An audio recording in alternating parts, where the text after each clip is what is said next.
Postos.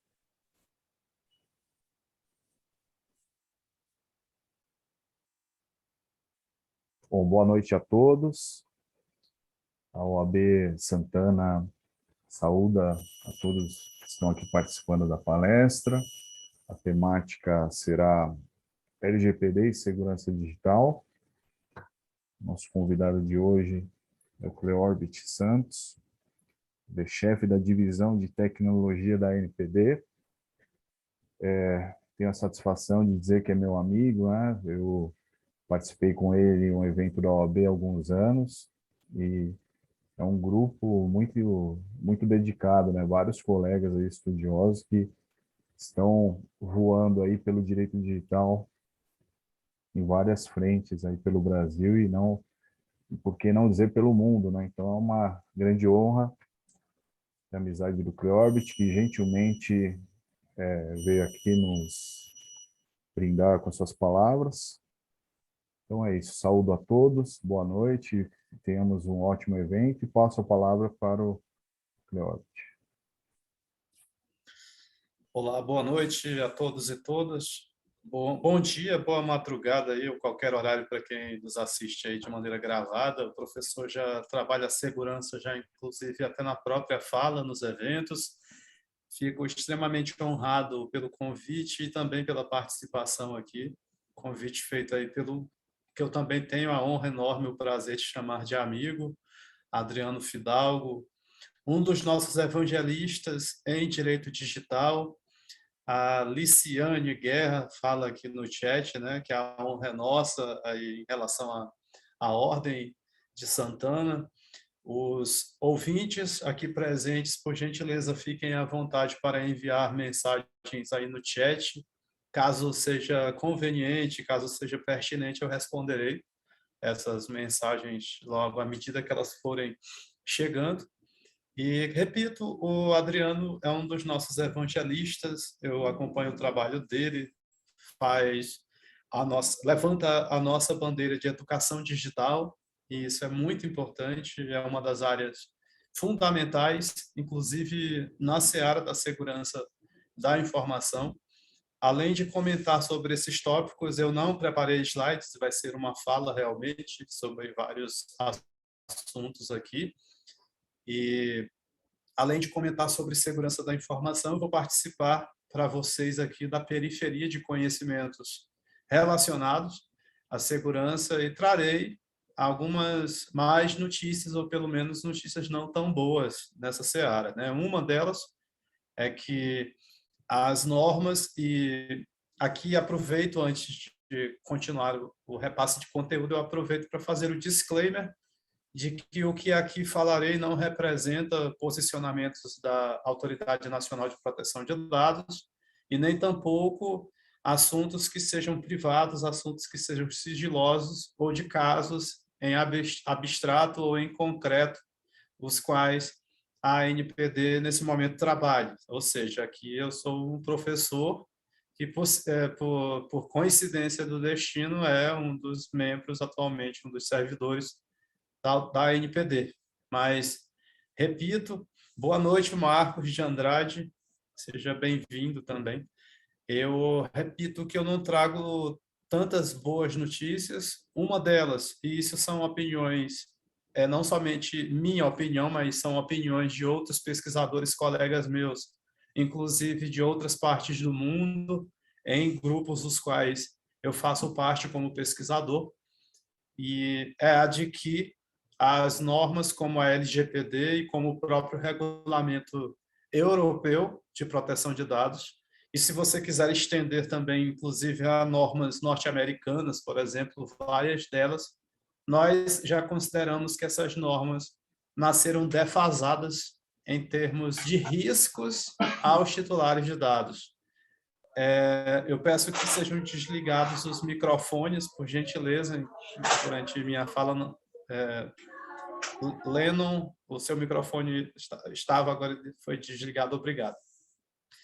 Por que, professor, que você diz que normas de proteção de dados que foram muito bem estudadas, que foram bastante debatidas e que estão sendo ainda debatidas, você e seus colegas pesquisadores consideram que já nasceram defasadas em termos de risco aos titulares de dados? Exatamente porque essas normas, elas preveram apenas parte da dor de cabeça. Nós temos previsões, tanto na LGPD quanto em normas internacionais, como o caso do regulamento europeu, repito, que trazem previsões em termos de segurança da informação, e elas estão corretas nesse sentido, porém elas não trazem previsões em termos mais ampliados no grande guarda-chuva que é a privacidade. Eu vou dar um exemplo para ficar mais didático. Se nós tivermos um vazamento de dados, coisa que tem acontecido de diversas maneiras atualmente, que tecnicamente nós chamamos também de exfiltração de dados, para quem não conhece essa terminologia, mas se você tem duas bases de dados e você faz, por exemplo, o cruzamento dessas bases, pode ser que isso gere risco aos titulares de dados. Ou seja, aquelas bases de dados separadas, talvez elas não tenham impacto ali no dia a dia dos donos daqueles dados, né? As leis chamam os dados pessoais de dados pertencentes a titulares de dados exatamente porque esse mindset, essa nova visão sobre dados pessoais foi trazida com essas normas, onde as pessoas naturais, os cidadãos, são ainda donos de seus dados, não importe onde esses dados estejam, né? Não importando onde esses dados se encontrem e quem esteja fazendo uso daqueles dados que essas normas chamam, e a gente já sabe disso, muitos de nós, essas normas chamam de tratamento. Então, eu dei o exemplo de um tratamento que não é um risco atrelado à segurança da informação, ou seja, um cruzamento de dados, pode ser uma agregação também de dados, que é outra forma de tratamento, que ela pode gerar repercussões negativas na vida daquelas pessoas que são titulares daqueles dados.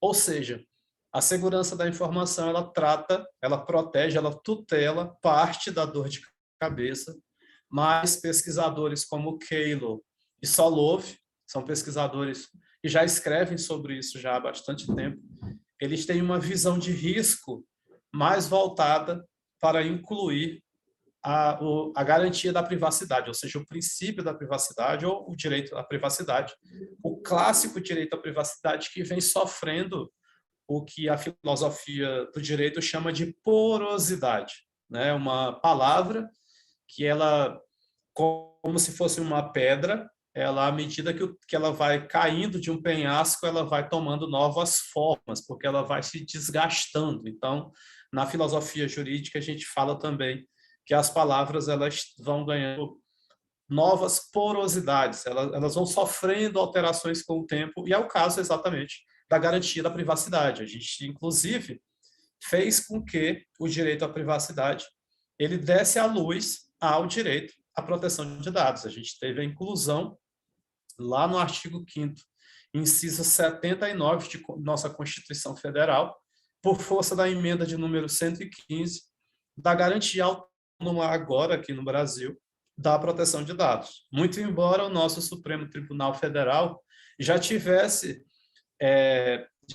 manifestado seu posicionamento nesse sentido de autonomia de proteção de dados, antes mesmo de nós termos esse direito, essa garantia de maneira expressa em nossa Carta Magna. Relembremos nós de um recente julgado do STF em relação à tentativa de compartilhamento de dados entre diversas operadoras de telefonia e o IBGE. A gente teve esse caso icônico, onde ali o STF se manifestou nesse sentido da autonomia do direito à proteção de dados. Mas essa primeira fala é convidando vocês, alunos, vocês profissionais, vocês pesquisadores, para terem essa visão de que segurança da informação ela é apenas uma parte do problema, ela resolve apenas uma parte do problema, e que existem riscos associados aos titulares de dados que é da esfera do direito à privacidade, ou seja, do direito à proteção de dados, e que nem sempre a gente vai conseguir proteger isso com segurança da informação. A gente precisa de outros mecanismos, e quando eu falo que essas normas, nesse tocante, nasceram defasadas, a gente pode englobar, inclusive, a comunicação de incidentes de segurança envolvendo dados pessoais. Num futuro não muito distante, potencialmente, a gente vai querer que os agentes de tratamento eles façam comunicações, quaisquer incidentes envolvendo dados pessoais e não apenas incidentes relacionados à segurança digital, à segurança da informação. Espero ter sido claro nesse primeiro apontamento. Bem-vindos aí os que estão chegando agora também no evento.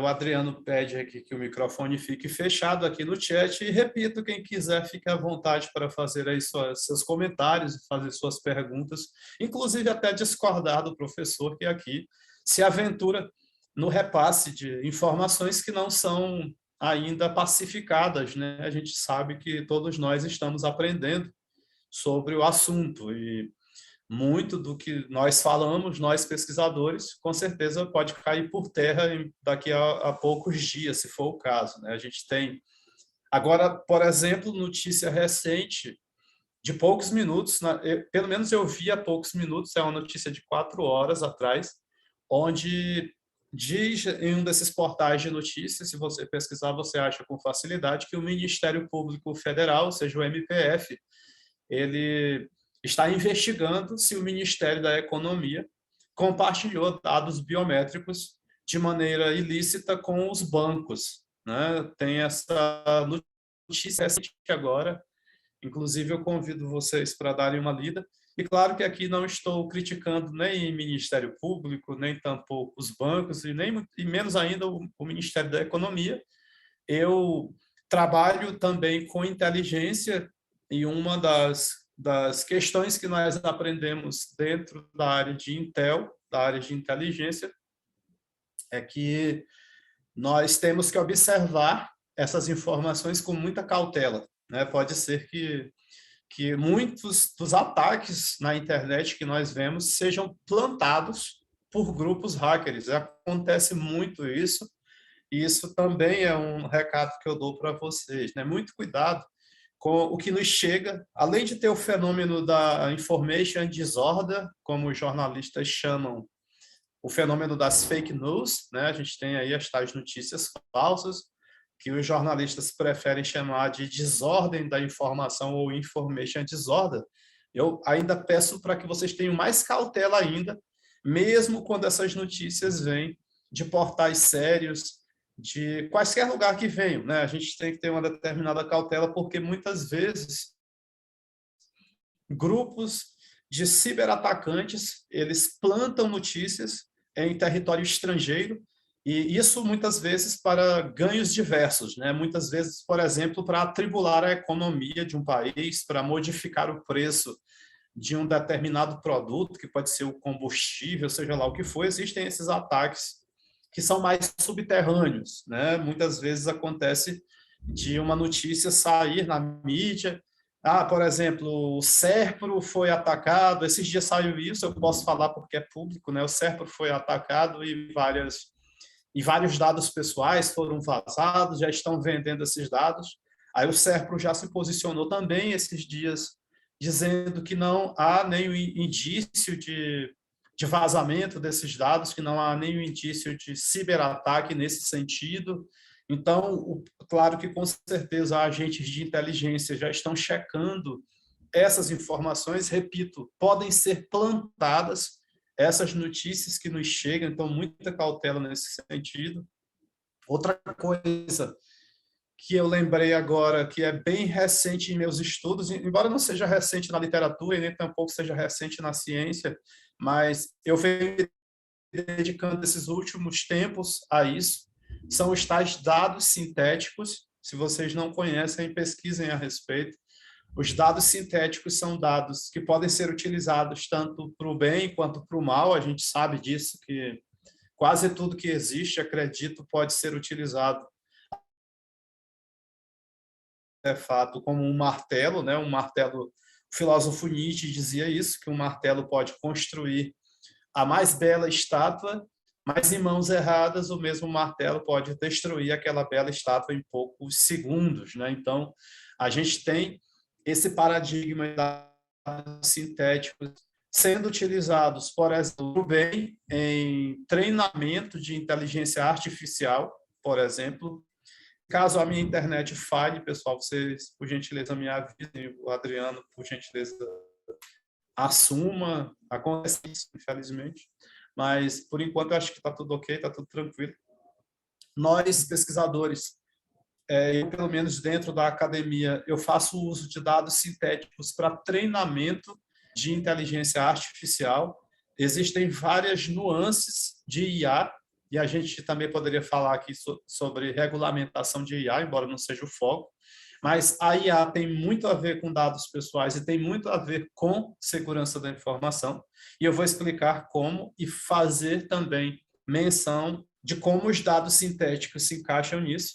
Mas, professor, explica o que são esses tais dados sintéticos. Pessoal, dados sintéticos são dados que simulam dados reais. Em vez de eu utilizar dados pessoais de pessoas que de fato existem, e eu ter que me adequar à LGPD e ter toda a preocupação de proteger esses dados, inclusive em relação à segurança digital, fazer todo ali um arcabouço de um programa de privacidade ali em relação àqueles dados, eu posso criar dados sintéticos, posso criar dados que simulam dados reais para que eu possa fazer uso desses dados, por exemplo, em um sistema de inteligência artificial que eu esteja treinando, né? A gente fala que algumas nuances de IA nós temos os tais algoritmos de treinamento. Pode ser que você esteja criando uma inteligência artificial para interpretar quando determinados animais passam em frente a uma câmera. Sei lá, você tem... Dos vários exemplos, me veio à cabeça esse. Você tem uma fazenda e você não quer contar ali o seu gado de maneira humana, de maneira manual. Então, você vai, por exemplo, utilizar uma inteligência artificial por meio de câmeras, que toda vez que essas câmeras virem aquele gado andando de um lugar para o outro, vai fazer a contabilidade, né? Vai contar a quantidade ali daqueles animais. E a inteligência artificial, nesse caso, ela com certeza aprendeu sobre várias características do gado, né? Das vacas, dos bois, inclusive durante o dia, em ambiente chuvoso. Isso tudo a gente faz esses treinamentos. E esses algoritmos de treinamento, eles podem ser alimentados por dados sintéticos. Do mesmo jeito que se você quiser fazer uso de determinados sistemas, determinados algoritmos que tenham a ver com proteção de dados, você pode também se utilizar de bases de dados sintéticos, para que você evite exatamente a dor de cabeça de ter que fazer a adequação daquelas bases de dados. Outro aspecto da inteligência artificial em relação à segurança da informação e à proteção de dados diz respeito a um termo que é muito utilizado nas Forças Armadas e que terminou sendo utilizado dentro da cibersegurança também, que é a palavra weaponization. Weapon, em inglês, é arma, né? Então, você pode transformar uma informação em arma, né? A gente, por exemplo, usando da esteganografia, esteganografia, para quem não sabe, é a ocultação de informações dentro de outras informações. Inclusive, os terroristas atacantes lá do World Trade Center, né, o famoso caso norte-americano, segundo consta, eles se utilizavam da esteganografia para fazer sua comunicação. Eles publicavam em blogs, inclusive em blogs de supostos adolescentes, claro, usando ali dados sintéticos, usando perfis falsos. Eles publicavam, vez ou outra, algumas fotos de paisagens, algumas fotos ali que eram aparentemente inofensivas, e os terroristas que estavam em solo norte-americano acessavam a internet, faziam download daquelas fotos, e eles tinham ali algoritmos, softwares específicos para extrair daquelas fotos a mensagem que os terroristas lá da mensagem original haviam enviado, ou seja, ali era uma esteganografia em andamento. E para que você transforme informações em arma, que é o processo de weaponization, você pode se utilizar hoje de inteligência artificial. Para vocês terem ideia, existe um paradigma, eu vou encadeando aqui os assuntos e tento sempre trazer para vocês o que há de mais novo nessa seara, que é o que eu vou aprendendo com outros pesquisadores também. Existe uma grande preocupação das forças de segurança, e aqui eu falo de polícias, do judiciário, etc., ministérios públicos do mundo inteiro, que é um paradigma chamado de crime as a service. Do mesmo jeito que hoje a gente tem platform as a service e temos várias outras coisas as a service, a exemplo do próprio cargo de DPO, né? A gente tem encarregado de dados como serviço, né? Você pode oferecer-se como encarregado de dados para vários agentes de tratamento, claro, dentro das suas possibilidades de atender aquilo. Mas como a LGPD ela permite que empresas também sejam encarregadas, então tem várias empresas funcionando como um encarregado as a service. Isso significa que você pode ser contratado por inúmeros clientes ali, dependendo, claro, da sua capacidade de atendê-los. E, infelizmente, nós temos a criminalidade como serviço também. Se você acessa a Deep Web, você com certeza sabe que ali, além de coisas úteis também, há muita coisa útil, muita coisa boa, existe muita coisa ruim ali dentro. E uma delas é exatamente isso que eu estou falando, que é a criminalidade as a service, ou crime as a service, né? No inglês, onde você encontra e-commerce, onde você pode, naquelas lojas virtuais mantidas por criminosos, você pode comprar, né, os artefatos de invasão, por exemplo, você pode comprar mecanismos de esteganografia, você pode comprar malware, você pode comprar os serviços de um atacante, digamos que você queira que uma determinada pessoa seja alvo desses invasores, que um determinado Instagram seja alvo, seja invadido por esses atacantes, você compra ali esses serviços, você aluga, inclusive há planos, como se fosse realmente um serviço lícito, você encontra isso na internet. E aqui eu faço a liga com o que eu estava falando antes. Infelizmente, a inteligência artificial ela tem sido utilizada para potencializar ainda mais, de maneira devastadora, esses artefatos de intrusão, esses artefatos de cibercriminalidade. Para você ter ideias, há algum tempo, a rede LinkedIn foi testada de maneira permitida, né? Ela foi feito um teste frente à plataforma da LinkedIn por uma inteligência artificial, como se a inteligência artificial hacker fosse. Ou seja, ela foi treinada para ser um hacker do bem, né, nesse caso, porque houve ali em laboratório, né, teve um contrato ali estabelecido, de certa forma, para que aquilo ocorresse. E essa inteligência artificial foi apontada para a rede LinkedIn e, em poucos segundos, essa IA descobriu inúmeras vulnerabilidades na plataforma. Ou seja, coisa que um profissional como eu talvez levasse dias a fio para descobrir, ou mesmo talvez eu nem descobrisse, né, várias daquelas vulnerabilidades, ou vou melhorar o assunto, mesmo que tivesse uma equipe de hackers do bem, né, de profissionais de segurança ofensiva, tentando achar essas vulnerabilidades, talvez nós não conseguíssemos ali encontrar essas vulnerabilidades, e essa inteligência artificial, em pouco tempo, conseguiu elencar ali dezenas de falhas naquela plataforma, fazendo soarem os alertas, né, exatamente, da weaponization of AI, né, ou seja, da transformação de inteligência artificial em arma. Essa é uma das preocupações também, ao lado, repito, do crime, do fenômeno de crime as a service. Junte-se isso a dados sintéticos, a gente já tem vários ataques, inclusive eu participei, antes de estar na NPD, de investigações dos bancos, exatamente no sentido de que várias contas vários cartões de crédito e vários empréstimos foram feitos por pessoas que nunca existiram.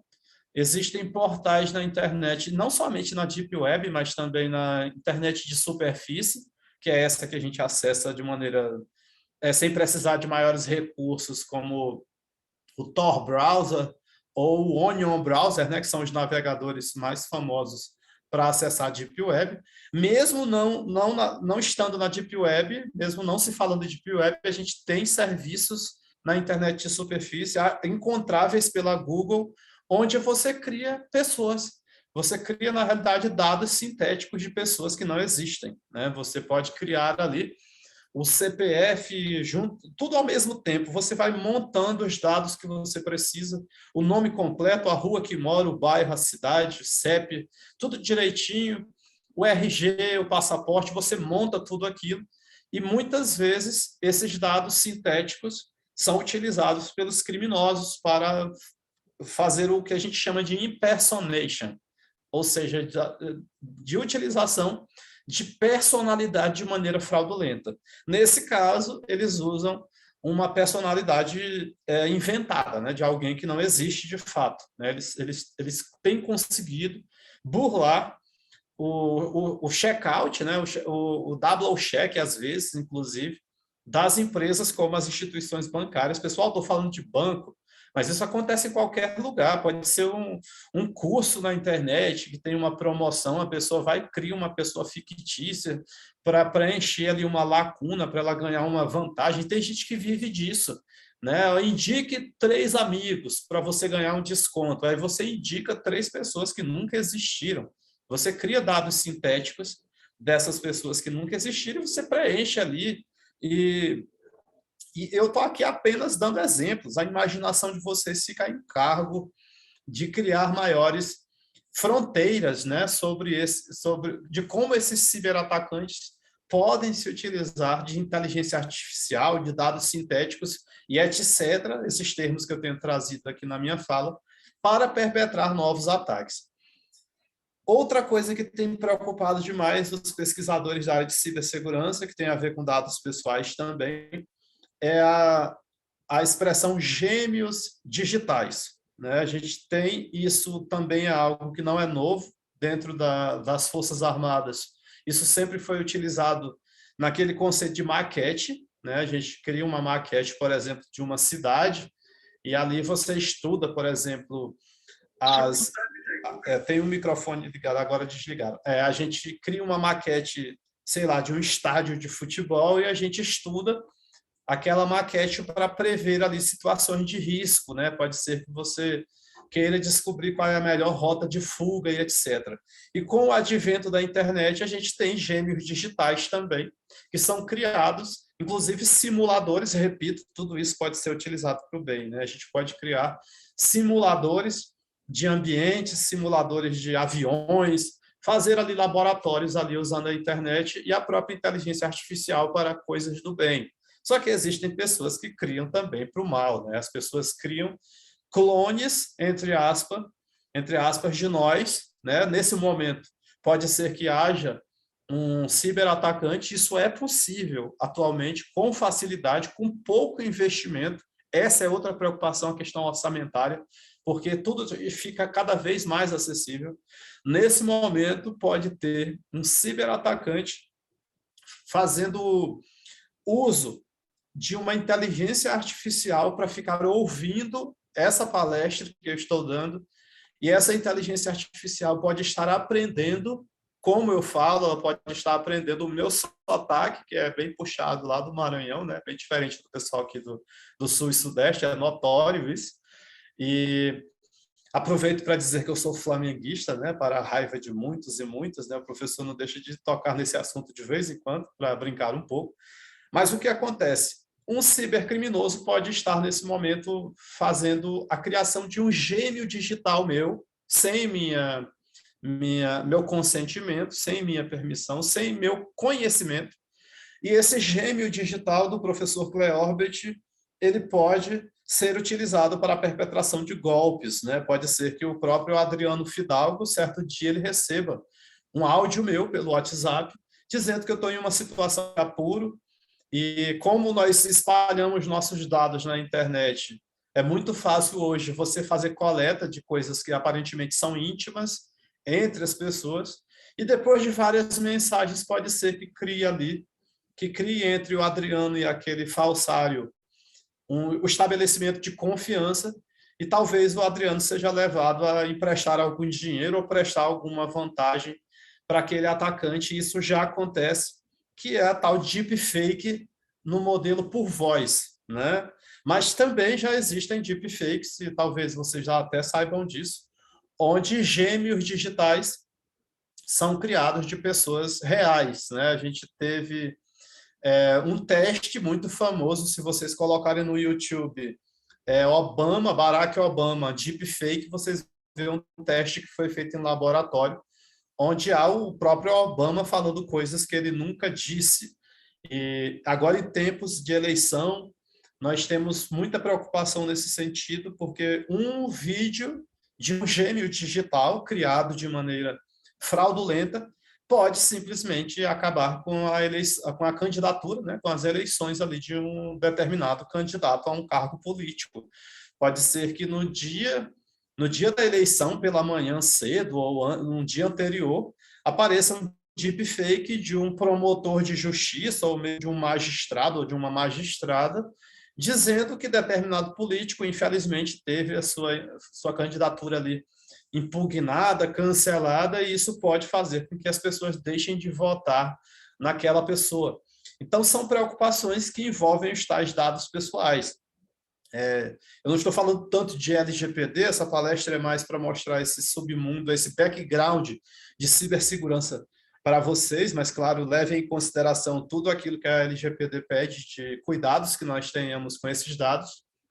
Outro caso icônico recente foi de um presidente de uma corretora de criptomoedas, que ele fez vários vídeos na internet, tanto no TikTok, no Instagram, em várias plataformas, e esse presidente dessa corretora, ele convidava as pessoas a participarem do projeto, e essa corretora simplesmente sumiu com milhões de reais arrecadados por essas pessoas que foram enganadas, e agora descobriu-se que esse presidente nunca existiu.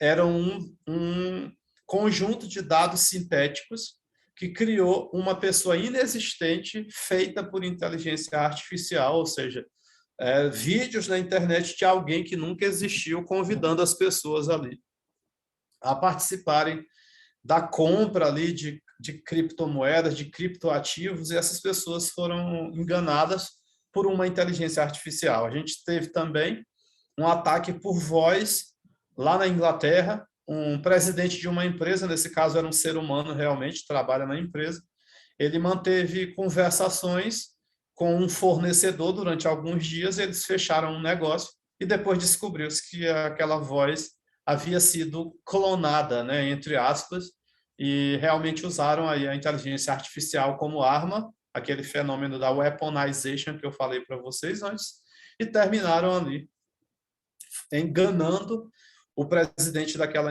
empresa lá do Reino Unido, e teve ali um prejuízo muito grande em milhares de libras, né?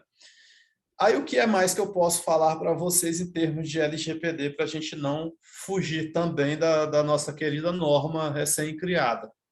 Algo que eu peço para que vocês estudem é gestão de risco, né? A LGPD, ela tem boa parte principiológica, né? A gente tem lá no artigo 6º, e aqui eu já deixo a dica entre parênteses, né? O artigo 6º da LGPD é um checklist, né? Você tem que cumprir com todos aqueles princípios trazidos ali naquele dispositivo. Mas, além da parte principiológica, além da parte de competências da própria ANPD, do Conselho Nacional de Proteção de Dados, e etc., etc., também em relação aos agentes de tratamento, a gente tem uma visão de gestão de risco. E para que você entenda a gestão de risco, eu peço que você estude, por exemplo, a ISO 27005. A ISO 27005. A gente tem diversas ISO, que são padrões, né, emanados pela ISO e IEC, temos outros padrões também. Eu falo da ISO porque é bem famosa, bem adotada, mas existem outras que também emanam padrões de segurança da informação, como o NIST, é escrito NIST, né, NIST, lá dos Estados Unidos. Eu não fiz slides, eu tenho que ficar aqui digitando as letras para vocês. Existe também o CIS Controls. Deem uma olhada. CIS com C, letra I de igreja, letra S de sapo, em inglês. É também dos padrões que são emanados por entidades diferentes da ISO, que versam sobre segurança da informação e que também versam, em alguns casos, sobre gestão de riscos.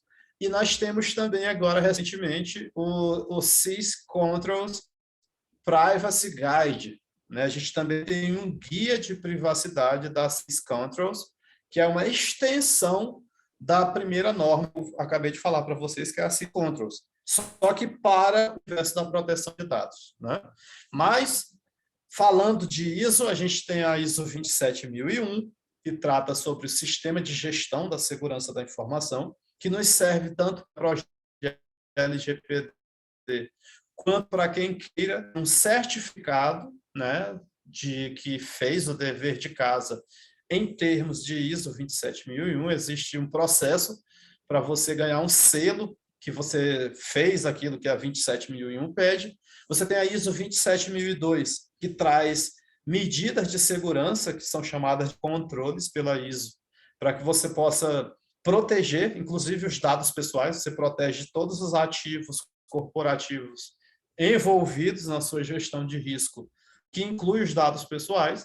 Você também tem a ISO 27701, que foi criada praticamente ontem, em 2019, a ISO 27701. Ela é uma extensão da ISO 27002, especificamente criada para lidar com dados pessoais. E, falando de gestão de risco, algo que você não pode esquecer jamais chama-se apetite de risco. Apetite de risco é o risco que você quer correr, né? Nós temos as instituições bancárias, por exemplo, que elas têm pouquíssimo apetite de risco. Você pega um Bradesco, um Itaú, um Banco do Brasil, seja lá quem for, uma Caixa Econômica, essas instituições bancárias, elas têm um apetite de risco baixíssimo, ou seja, elas não têm interesse algum em correr risco. Por isso, a métrica delas é implementar a maior quantidade de controles, ou seja, de medidas de segurança possível. Eles investem maciçamente em segurança digital, em segurança da informação, exatamente porque não querem correr riscos. Claro, tentam casar a segurança da informação com a usabilidade, né, para que não dificulte a vida dos seus próprios usuários. O outro lado da história é alguém que tem um apetite de risco gigantesco, né? Pode ser que você seja uma startup que você quer, na realidade, correr riscos agora para você fazer, inclusive, o mapeamento de como o seu produto ele vai reagir conforme esse ambiente de risco alto, né? Você pode ser uma empresa, inclusive, que gosta de ter esse risco alto. E quando a gente fala risco, pessoal, tem algo que eu não vejo ser muito falado na literatura, mas que eu já li em algumas pouquíssimas obras e que é muito interessante da gente trazer para o debate também, debate só de uma pessoa, né? Para o meu monólogo, que é o risco positivo. Não esqueçam disso. Existe o risco, que é esse que já vem à nossa cabeça, que é o risco negativo. Ah, a pessoa está em risco. Com certeza, a gente já imagina que talvez ela esteja ali doente ou, sei lá, está sob a mira de um revólver e etc. Esse risco é o risco mais tradicional que nos vem à cabeça. Mas existe o risco positivo, que é aquele risco, por exemplo, de alguém que está vendendo na padaria da esquina e é um pão delicioso, todo mundo vai lá e compra aquele pão e a pessoa ela já vende para muita gente, ela já ganha um bom dinheiro vendendo aqueles pães e ela cria um site na internet, uma padaria online para ela vender ali os seus pães e ela simplesmente vai ter milhares de clientes a mais. Pode ser que essa empresa ela não tenha mapeado o risco positivo, que é o risco de vender mais ainda em relação à sua capacidade de entrega. Pode ser que ela faça a divulgação da sua nova modalidade de serviço e não consiga atender. Ou seja, é o risco positivo esse, é um risco de que aconteçam coisas boas em demasia que você não consiga atender. É como se você ficasse famoso, quando as pessoas ficam famosas, e elas recebem tantos convites para participar de tanta coisa, que se elas não souberem gerenciar esse risco positivo, eles terminam se tornando aí sim riscos negativos, porque a pessoa vai marcar vários encontros, não vai conseguir cumprir todos, etc, etc. Isso tem a ver com o quê? Tem a ver com apetite de risco, isso tem a ver com gestão de risco. E isso que eu falei do apetite de risco não significa que você tenha um apetite de risco para a empresa inteira, para a organização inteira, onde você esteja fazendo ali um projeto de LGPD. Um dos primeiros passos para que você faça gestão de risco é você mapear, ou seja, descobrir aquilo que você pretende proteger. Então, você vai fazer um levantamento de tudo aquilo que você quer proteger. Se é um projeto de LGPD, por óbvio, que você quer proteger são dados pessoais. Isso não significa que você vai proteger tudo de uma vez. Você pode fazer um mapeamento por setor. Eu conheço muitos profissionais que eles vão de setor a setor e, claro, você vai conversar ali com a direção, né, com a gestão, com a alta gestão daquela organização, daquela empresa ou daquele órgão público, e mediante essas conversas sobre o negócio daquela organização, você vai priorizar o que é que primeiro você vai mapear. É uma startup que mexe com dados financeiros. Então, esses bancos de dados financeiros, talvez sejam prioridade no seu projeto. É uma empresa que mexe com consultas médicas das pessoas. Essas consultas médicas, por força lá do artigo 5º da LGPD, são dados sensíveis. Talvez sejam essas bases de dados as primeiras bases que você tem que fazer os levantamentos. Aí você fazendo o levantamento de tudo ou de parte, eu disse que algumas empresas você faz passo a passo, né? Pode ser que você tenha escolhido mapear dados apenas do setor de recursos humanos ou do setor jurídico, depende do projeto. Aí você fez esse levantamento de todos esses dados, por exemplo, mapeando. Existem vários caminhos para se fazer isso, né? Você pode fazer mapeando data points, pontos de dados, ou seja, lugares onde os dados eles são armazenados como bases de dados, como arquivos em papel, porque a LGPD protege dados em qualquer formato. Você faz um mapeamento disso, ou você pode ir por um caminho que eu ensino aí nos cursos que eu ministro, que é o caminho da gestão por processos. Se você ainda não ouviu falar nisso, anote essa sigla, BPM, bola, pato, mulher, né, ou menino. Business Process Management, gestão por processo ou gestão de processos de negócio. Dei uma estudada sobre isso. É uma espécie de gestão muito utilizada em várias organizações, onde você faz o mapeamento dos processos corporativos. Existem vários processos corporativos em cada um dos setores da organização. Por exemplo, o RH com certeza tem um processo para recebimento e tratamento de currículos das pessoas que estão interessadas em trabalhar na empresa. E, claro, esses processos corporativos eles podem estar apenas na cabeça das pessoas, dos funcionários. E quando você aplica paradigmas como esse do BPM, de Business Process Management, você faz o desenho desses processos, você formaliza como esses processos acontecem. E quando você desenha esses processos, existem, inclusive, metodologias para você desenhar, de fato, de maneira gráfica, esses processos dentro do mundo do BPM, vai facilitar a sua vida, tanto para você otimizar esses processos, porque você tendo essa visão sequenciada das atividades que compõem aquele processo, você vai conseguir melhorá-lo. Você pode adicionar novas atividades, ou você pode modificar as atividades, ou você pode excluir atividades que são desnecessárias, que são apenas burocráticas. Você pode criar novos processos, você pode dividir um processo muito grande em 2 ou mais processos menores. E, pessoal, além disso, você vai descobrir com mais facilidade onde os dados pessoais transitam nesses processos.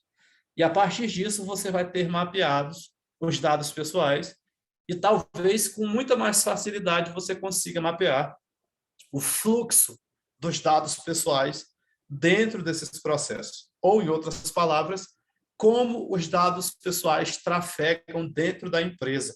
E com isso, você também consegue, com mais facilidade, mapear o ciclo de vida dos dados pessoais dentro da empresa, porque o dado ele nasce para a empresa em algum lugar. No caso dos currículos, pode ser que a pessoa imprima o currículo, leve o currículo lá, pessoalmente, entregue na portaria, ou seja, o dado nasceu em formato em papel lá na portaria da empresa. Mas pode ser que a empresa tenha um site na internet para receber currículos. É outra porta de nascimento dos dados para a empresa. Aí a pessoa manda o currículo ali em PDF ou em Word, seja lá o que for, e ali nascem esses dados também. Aí esses dados são estacionados em algum banco de dados. Esse banco de dados está na TI, mas o RH consome os dados que estão nesse banco de dados. Mas aí o RH pode mandar esses dados para análise do setor jurídico, para fazer a checagem dos potenciais novos funcionários. Ou seja, os dados vão transitando em vários lugares que você pode mapear usando gestão de processos de negócios, ou BPM. Feito esse mapeamento, e pessoal, não vou me estender muito porque eu me empolgo, né, para não furar o tempo, mas feito o mapeamento desses dados todos, você vai fazer um levantamento de todas as ameaças que podem atacar aqueles dados, tanto ameaças internas quanto externas. Pode ser que haja funcionários descontentes, que eles funcionam como insiders, ou seja, eles podem ser corrompidos para fazer uso ilícito daqueles dados, ou então eles podem, de maneira acidental, por exemplo, apagar os dados ou modificar dados que não deveriam ser modificados. E existem as ameaças externas também, grupos hackers, empresas concorrentes, etc, etc. Você tem que fazer o mapeamento dessas ameaças todas e depois você faz o mapeamento da probabilidade de cada uma dessas ameaças conseguir atingir esses dados e qual vai ser o impacto caso essas ameaças atinjam esses dados, qual vai ser o impacto para a empresa, qual vai ser o impacto para os titulares de dados, e você monta isso em matrizes de impacto com probabilidade, que vai dar o grau de risco, né? Se há uma probabilidade alta de determinada ameaça atingir determinado dado, e se caso atinja, há um impacto muito grande para a empresa e também para os titulares, esse risco é alto. Então, você pode fazer uma ordenação do que foi mapeado como riscos mais altos. Quais são as bases de dados, por exemplo, que elas têm riscos maiores. Aí essas é a que você vai, usando essas normas que eu falei antes, como a ISO 27701 ou SIS Controls, você vai aplicar mecanismos de segurança que a gente chama de controles de segurança ou de medidas de segurança para diminuir a probabilidade de diminuir, inclusive, o impacto em relação a esses dados pessoais. Claro que isso depende do tal apetite de risco, qual é o risco que você quer correr. Porque pode ser que você não tenha a empresa todas as medidas durante o seu projeto. Então, ela vai aplicar medidas apenas para parte daquilo que foi mapeado e ela vai, quando ela arrumar mais dinheiro, né, quando ela conseguir mais orçamento, mais recursos, ela vai aplicar novas medidas ali. E, claro, esse é um processo também que deve ser revisado de tempos em tempos. Você não faz só uma vez, porque as coisas mudam, né? As pessoas mudam, a empresa muda, a economia muda, os dados mudam, as ameaças mudam, a probabilidade dessas ameaças atingirem os ativos mudam, os impactos mudam, tudo muda e a gente também muda os próprios controles que aplicam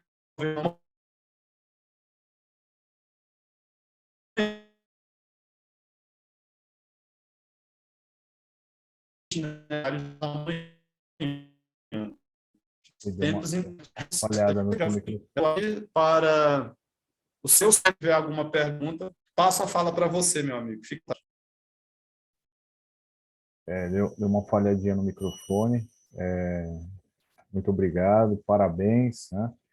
Eu queria só fazer umas breves considerações antes de abrir para as perguntas. Eu tinha aberto aqui o site, fechou. Assim, achei. O que acontece, né? O Cleorbit está,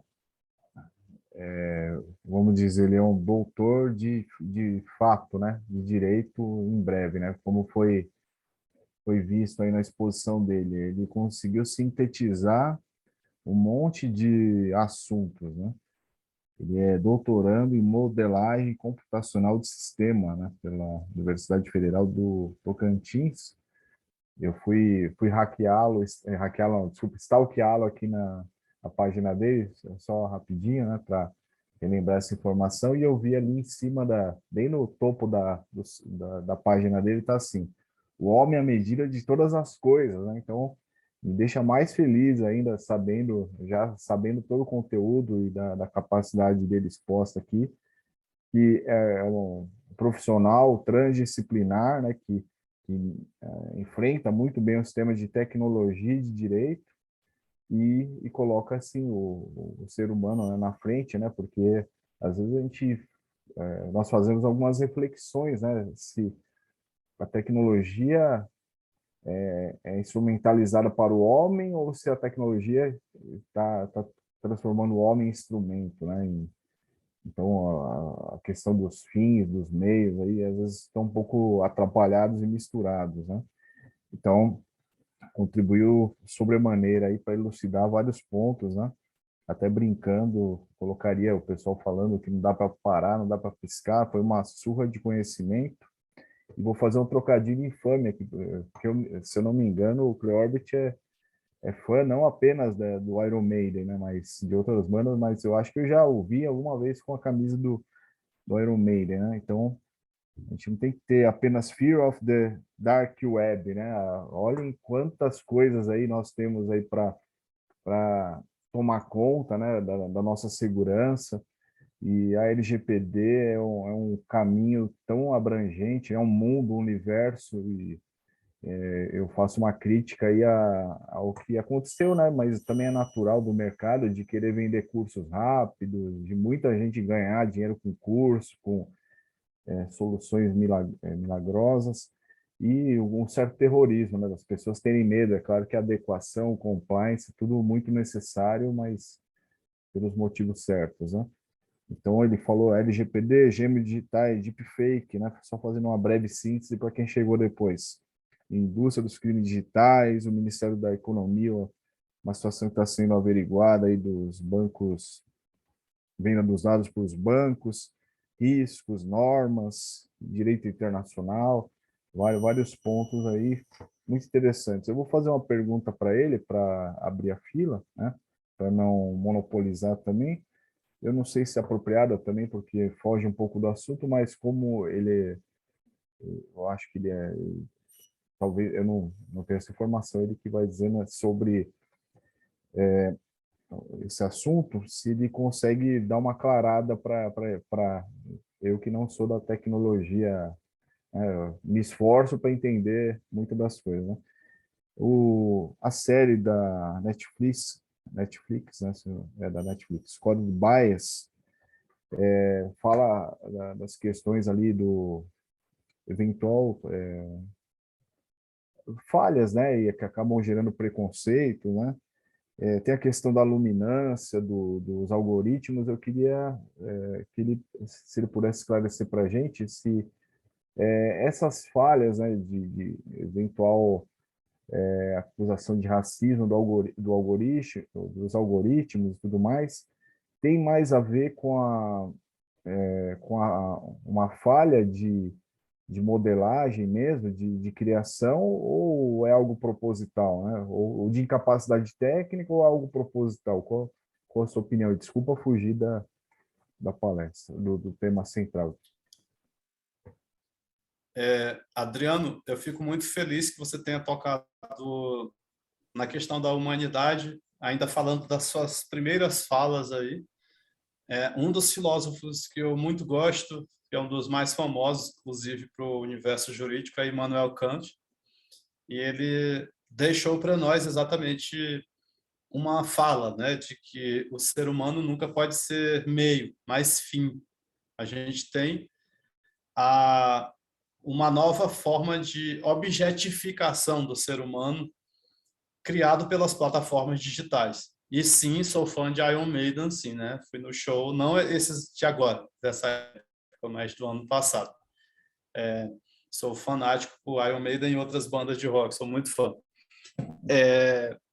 O que nós temos hoje acontecendo nas plataformas digitais é a criação de uma espécie de gêmeo digital, porque a proposta não é criar realmente uma cópia nossa, mas um profile, né? Um profile, ou seja, a LGPD traz esse tipo de proteção também, né, em relação às decisões automatizadas, e essas decisões automatizadas têm muito a ver com inteligência artificial, que por trás estão fazendo isso, juntamente com a criação desses perfis, com esse perfilamento. Então, a sua pergunta não foge do nosso assunto, não deixa de ser dentro do que eu vinha falando, e não deixa de ter a ver com segurança da informação também, até por conta de caso vazarem esses dados aí, isso pode também vir a trazer lesões aos titulares. Agora, falando de inteligência artificial, que bom que você faz essas perguntas transversais também. O que eu vejo em alguns debates, principalmente feitos apenas pelo pessoal da área jurídica, o que não é pecado, porque eles são da área jurídica, eles não são da área técnica, mas o pecado que eu acredito que exista é a falta de aproximação entre o pessoal da TI com o pessoal do direito. A gente tem que quebrar as redondas, não só no direito, mas também na computação. As pessoas têm que se aproximar para trocar figurinhas, porque há muitos debates sendo feitos. Eu participei, inclusive, de alguns recentemente, em instituições muito importantes aqui da América Latina, por sinal. E esses debates sobre regulação da inteligência artificial, exatamente para evitar esse tipo de discriminação algorítmica que você falou, né, do Netflix Coded Bias. Isso é um dos debates mais atuais que acontecem no mundo. E a gente tem, claro, esses paradigmas, por exemplo, de opacidade algorítmica, ou seja, a gente não sabe o que funciona nessas caixas pretas, que são as soluções computacionais utilizadas pelas plataformas digitais. E eu me atrevo, Adriano, até a falar que nós todos, inclusive eu que sou programador, inclusive eu que sou pesquisador de inteligência artificial, ou seja, todos nós somos parte vulnerável frente à tecnologia. Da mesma maneira que o Código de Defesa do Consumidor considera, em muitas das circunstâncias, o consumidor como parte fraca na relação frente às empresas, aos fornecedores, né? Nós somos, na minha opinião, todos nós somos, independentemente de sermos da área de tecnologia ou não, parte vulnerável frente a essas plataformas digitais que possuem um arcabouço gigantesco contra nós, né? A gente não sabe o que acontece lá e nem tem controle sobre o que acontece lá, ou seja, o princípio da autodeterminação informativa ele anda longe de ser efetivo, de acontecer mesmo, como a gente gostaria que acontecesse. Mas isso é só o introito. Respondendo a sua pergunta, agora eu vou fazer o casamento da tecnologia com o direito. Nesses debates que eu participei, inclusive eu vou falar coisas que eu falei por lá agora para vocês. Muito se fala, nós temos que regular a inteligência artificial. A gente tem várias maneiras de regulação. Tem uma regulação mais invasiva, onde se tenta ali ter acesso realmente aos códigos-fonte da inteligência artificial. A gente pode ter uma regulação baseada em resultados, a gente fazer auditoria dos resultados gerados pela IA, para não ferir a propriedade industrial, segredo de negócio. A gente tem vários modelos que têm sido debatidos. Mas algo que o pessoal do direito esquece, que eu tentei lembrá-los nessas conversas que eu tive recentemente, é que um projeto de inteligência artificial, ele também tem um ciclo de vida. Existem várias fases para você conseguir colocar uma inteligência artificial para funcionar. Você tem uma fase que é a escolha dos dados que você vai utilizar para treinar a IA. Isso pode estar viciado. Essa escolha pode ser viciada. Os dados que você escolhe podem estar viciados. Ou seja, se você escolhe X, Y, Z dados, você vai ter resultado lá adiante diferente de você escolher dados ABC. Do mesmo jeito, você pode ter resultados diferentes se você juntar as bases X, Y, Z com a base ABC. Isso é uma das fases da inteligência. Você é selecionar os dados e para treinar IA.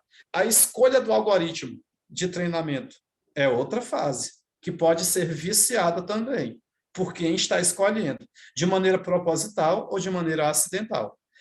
O algoritmo de treinamento, outra fase, são 4 aqui, tem vários, eu estou falando de algumas. O algoritmo, como esse algoritmo funciona? Esse algoritmo funciona da mesma maneira se você der para ele 100 milhões de dados, ou apenas 10 dados, vai funcionar realmente do jeito que se esperava que ele funcionasse por quem o criou? É uma pergunta. Depois que essa inteligência artificial, ela está dando os resultados que eram esperados, isso foi mapeado riscos de dados, resultados eles são dados onde? Isso é uma outra forma outra possibilidade viciável, onde eu vou usar os dados resultantes da IA.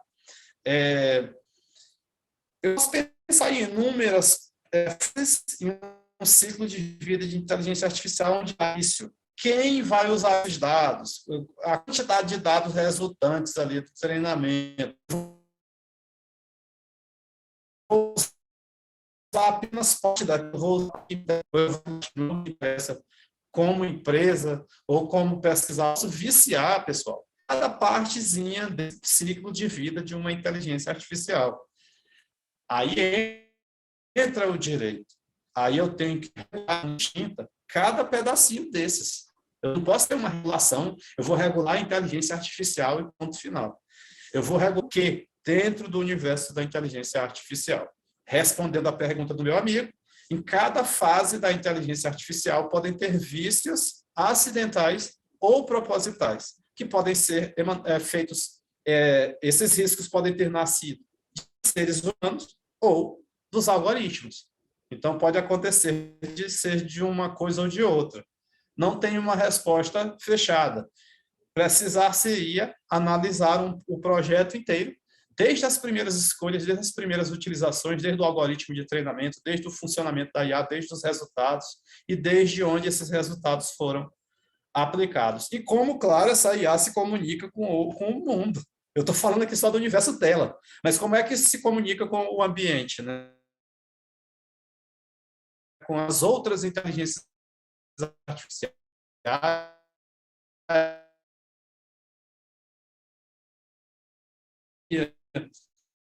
os impactos na vida dos humanos, muitas e muitas ramificações a partir de um único problema.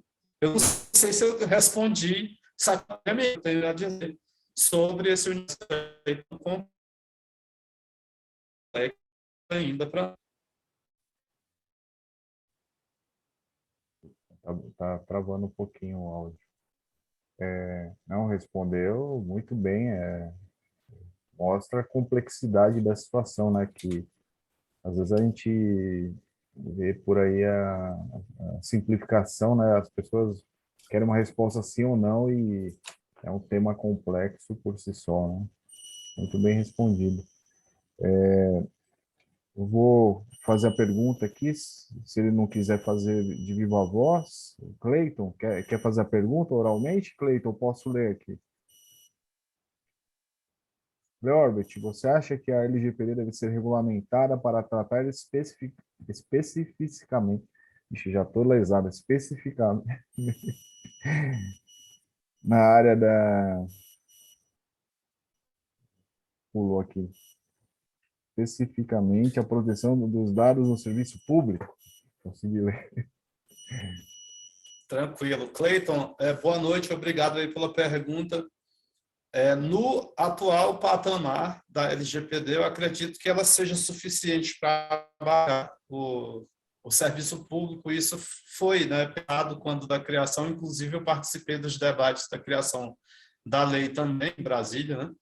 E, claro, o que vai acontecer são novas emanações da própria autoridade de dados, possivelmente, aqui é uma opinião minha, repito, não é a opinião da NPD, tá?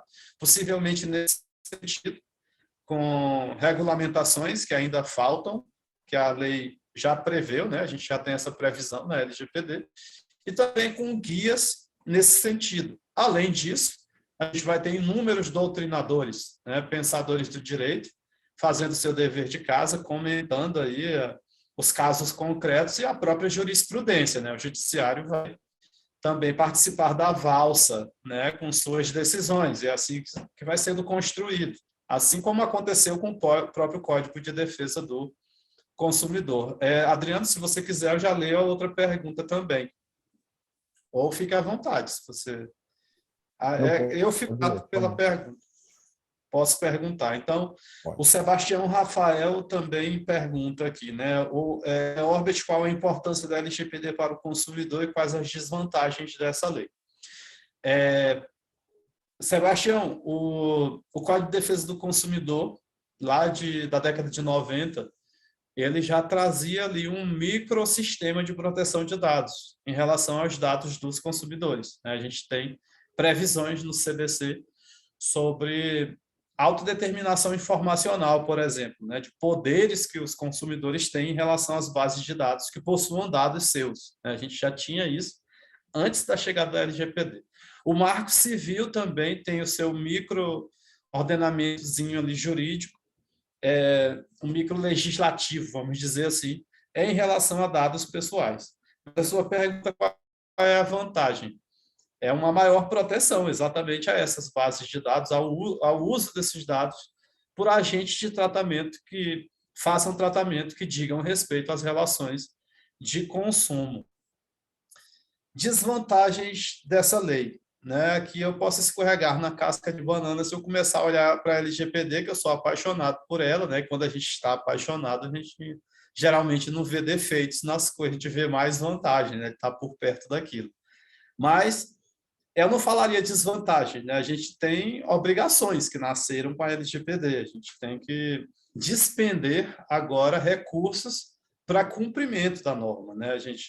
A LGPD, por exemplo, não veio para atrapalhar, né? Ela, inclusive, no seu texto, ela leva em consideração a própria inovação tecnológica e etc., né? Ela veio para exigir transparência sobre o uso de nossos dados. Claro que quem vai implementá-la vai ter que despender, repito, recursos, inclusive orçamentários, para que isso seja cumprido. Eu espero ter respondido a contento aí a sua pergunta. Passo a fala aí para o Adriano Fidalgo mais uma vez. Pessoal, mais alguma questão? Alguém quer falar ou escrever? Enquanto alguém vai pensando numa resposta, ou uma pergunta, desculpa, eu assisti a série outro dia do Jack Ryan, não sei se você chegou a assistir, e tem um momento em que o cybercriminoso não, o terrorista se comunica com o irmão por um videogame, né? E depois eles rastreiam os filhos a filha, né, que tá nos Estados Unidos pelo jogo também, né? Então, não tem como, tem várias coisas aí, vários detalhes que estão ligados à tecnologia que às vezes a gente não vê tanta importância, né? Às vezes a gente lida com o pessoal que é mais afastado de tecnologia e pensa assim, não tô nem aí, né? Mas como tudo impacta nas nossas vidas, né? Nas questões financeiras, de segurança física, inclusive, né? Patrimonial, relacionamentos aí com como é o golpista do Tinder, né? Como é o rei da Bitcoin, tem outra série, né? Tem um monte de coisa acontecendo e a gente vê as pessoas muito inteligentes que não estão ligadas, né, nessas questões tecnológicas, né? Então, essa necessidade de formação contínua, eu acho que é fundamental hoje, né, para estarmos antenados com esses fatos, né, que nos afetam tão diretamente. Então, se ninguém tiver mais nenhuma consideração, acho que a fala do Corbett já foi rica por si só. Eu devolvo a palavra para ele para as considerações finais e agradecendo novamente nessa essa disponibilidade dele de compartilhar aí as suas pesquisas, os seus estudos. Nós sabemos o quanto ele se dedica aí horas e anos aí para chegar nesse cargo de grande responsabilidade que ele ocupa hoje, né? Então, devolvo a palavra para as suas considerações finais.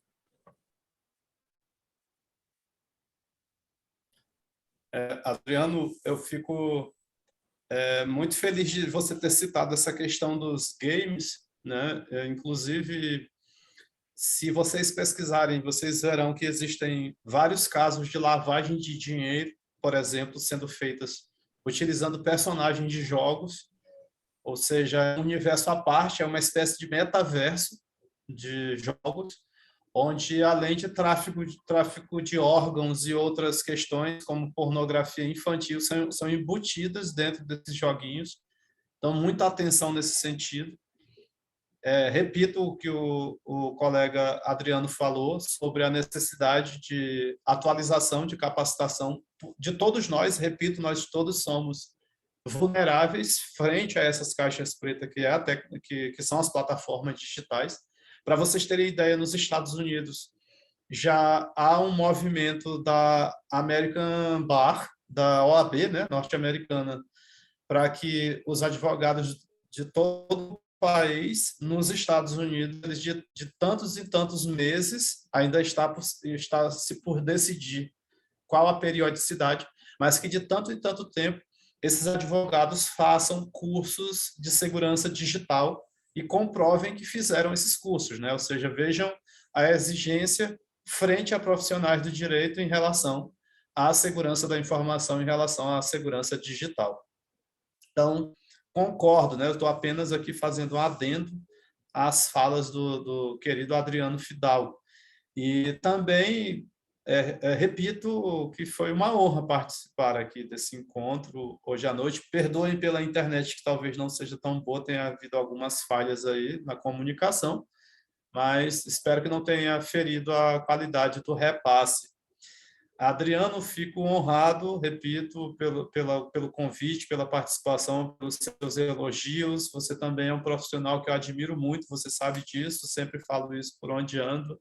E estamos juntos aí nessa batalha constante de aprendizado e repasse à sociedade, e retribuição à sociedade, para que a gente melhore esse mundo aí, levantando essa bandeira tão importante que é a educação, meu amigo. Um forte abraço à distância, espero dá-lo quando possível presencialmente, e fico à disposição aí para novos debates, novos encontros, ou para um café virtual ou presencial, quando for o caso. Um abraço, meu amigo. Boa noite. Obrigado. Encerramos com chave de ouro. Um abraço, vamos marcar sim. E obrigado a todos, bom descanso, boa noite, bom feriado, né? Amanhã é um feriado aí no meio da semana. Alguns vão poder aproveitar mais, outros menos, mas é isso aí. Obrigado, boa noite, bom descanso. Tchau, tchau. Tem que encerrar a gravação aqui.